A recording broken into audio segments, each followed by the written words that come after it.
الحمد لله رب العالمين حمد الحامدين حمد المستغفرين حمدا يوافي نعمه ويكافئ مزيده أشهد أن لا إله إلا الله وأشهد أن محمدا عبده ورسوله اللهم صل على سيدنا محمد وعلى آله وأصحابه ولبيته وذريته أجمعين اللهم إنا نسألك خير هذا الليل وخير ما فيه وخير ما بعده ونعوذ بك من شر هذا الليل ومن شر ما فيه وشر ما بعده amin ya rabbal alamin. Yang sangat saya hormati Syekh Muda Abdul Manaf, mursyid kita semua Thariqah Naqsyabandiyah Al-Khalidiyah. Begitu juga murid beliau Syekh Muda Khalifah Satisir Naqsyabandiyah, masih muda tapi semangatnya melebihi semua yang ada ya. Ke motor tadi udah masuk angin kali Bu ya. Tadi kita sempat mau jantungan mau nyebrang jembatan. Alhamdulillah. Ini pengalaman luar biasa di hari. Ketua Komisi Fatwa Pasaman Barat, sahabat saya, panggilnya Tengku apa Buya ini? Saya panggil Buya aja ya. Ismak Zawir sah? Baik. Buya Muhammad Zawir Huda, doktor,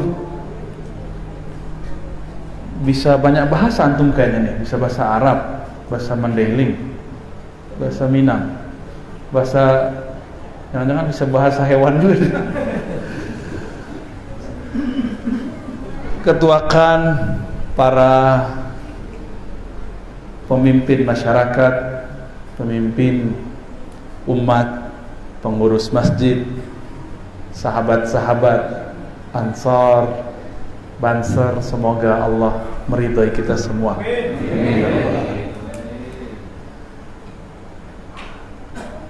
Kita di zaman yang alhamdulillah banyak tantangan tapi banyak kemudahan. Tantangannya siapa saja bisa ngomong apa saja.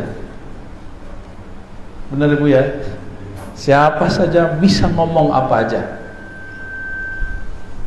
Tapi enaknya siapa saja bisa berguru kepada siapa saja di mana saja. Ini Ustadz Asmar katanya lagi nyetir dengerin aneh. Itu bid'ah itu Ustadz. Yang tidak tergambarkan oleh orang-orang di masa sahabat Rasulullah, di masa sahabat-sahabat tabi'in, di masa Imam Bukhari, di masa Imam Tirmizi, Imam Muslim, Abu Dawud, Imam Ghazali, imam-imam. Bahkan mungkin di zaman mudanya Syekh Muda Abdul Manaf tidak terbayang ini. Orang bisa berguru jarak jauh, berbicara jarak jauh. Aplikasi Zoom ya. Kita bisa ngobrol lihat muka, baca kitab bareng-bareng walaupun dari mana-mana. Ini kemudahannya, anugerahnya. Tapi masalahnya yang pertama tadi, siapa saja bisa ngomong apa saja. Sampai selevel ketua komisi fatwa diceramahi oleh anak baru hijrah, tamat SMP lagi. Apa kata dia? Kau harus percaya Tuhan itu di langit. Enggak boleh pakai Tuhan. Allah itu di langit. Sebenarnya kalau kita mengikuti hadis Imam Muslim, jadi suatu kali seorang sahabat namanya Ibnul Hakam. Ibnul Hakam ini punya karyawati, budaknya sendiri. Dulu budak beda dengan karyawati, nggak digaji. Budaknya ini agak lelet mikirnya. Siapa yang ngomong begitu? Imam Ibnu Hajar. Lelet mikir tuh kan, lelet mikir. Itu bukan penghinaan terhadap sahabat Nabi, enggak. Itu kenyataannya, biasa aja menyebut begitu ya. Orang bati, susah, kalau ngapal itu susah, memahami perintah itu tidak mudah. Akhirnya adalah beberapa kasus ternaknya tidak beres, jadi dia ngurus ternak Ibnul Hakam. Maka Ibnul Hakam keselnya bukan main. Lalu beliau bernazar, kalau dia ini beriman menurut Rasulullah, saya akan merdekakan. Maka dibawalah kepada Rasulullah supaya disidang, ditanya. Maka dalam riwayat hadis Nabi ada 3 versi riwayat. Sedangkan kelompok seberang yang disebut tadi oleh Buya Muhammad Zawir Huda, nah, si anak SMP ini baru membaca 1 riwayat, riwayat Imam Muslim. Ada 3 riwayat, 3 versi. Riwayat pertama, Nabi bertanya, Aina Allah, di mana Allah? Kalau bahasa Jawanya gimana Pak? Allah neng di? Oh, Tuhan Gusti Allah ya. Gusti Allah neng di gitu. Bojoku wong Jawa, Pak. Bojoku wong Minang. Baleh cakak. Tapi nggak bisa ngomong Jawa, Pak. Cuma gitu doang bisanya. Taunya kepriben, susah ya. Nggak. Kalau bahasa Arab saya bisa, mau lagi tidur juga bisa. Pas ngomong bahasa Jawa kok patah-patah ya. Ini Nabi nanya, Aina Allah, di mana Allah? Ini satu versi. Kalau ditanya di mana, jawabnya apa? Riwayat ini menyebutkan jariyah, budak perempuan menjawab fis sama, di mana? Di langit. Sama itu juga berarti kullu ma yasmu, semua yang di atas. Sumu artinya atas, tinggi. Makanya di Saudi orang petinggi-petinggi itu disebut sahibus sumu. Ya, sahibus sumu. Kalau ulama disebut sahibul fadilah. Itu orang Wahabi itu, Pak. Giliran nama Nabi nggak boleh pakai Sayyidina. Kalau Syekh dipanggil sahibul fadilah. Tapi kalau Nabi, Sayyidina bid'ah. Itu satu riwayat, dijawab oleh perempuan fis sama, di langit. Riwayat kedua, kita potong aja riwayatnya. Nabi bertanya, pertanyaannya bukan di mana Allah, tapi pertanyaannya man rabbuk, siapa Rabbmu, penciptamu, yang engkau sembah siapa? Maka dia jawab Allah.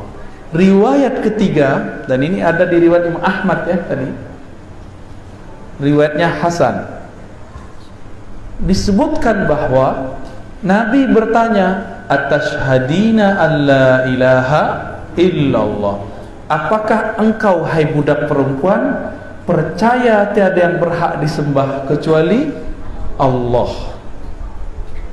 Aku Rasulullah. Jawab perempuan itu, aku bersaksi tiada yang berhak disembah kecuali Allah, engkau adalah Rasulullah. Dari 3 riwayat itu, ini hadis kan beritanya sama. Satu berita menyebutkan di manakah, siapakah, apakah, nah, gitu kan? Kenapa kemudian yang dipakai cuma satu riwayat? Bukankah satu hadis menjelaskan hadis yang lain? Jadi dalam ilmu hadis, kalau ada hadis berbeda, itu metode pertamanya dijamak, dicari kesamaan maknanya. Sekarang nih, ini udah sering kita ulang-ulang dulu ya. Dulu zaman-zaman awal kita buat daurah-daurah akidah di Riau, di Malaysia ya. Kalau ada orang agama sebelah bilang Gusti Allah di langit, itu jadi muslim nggak Pak?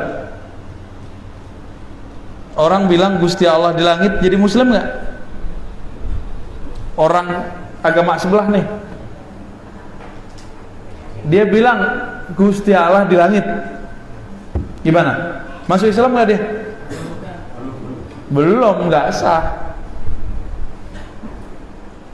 Ada orang bilang Allah di langit, Allah di langit, terserah mau bahasanya apa, itu kan dialek aja.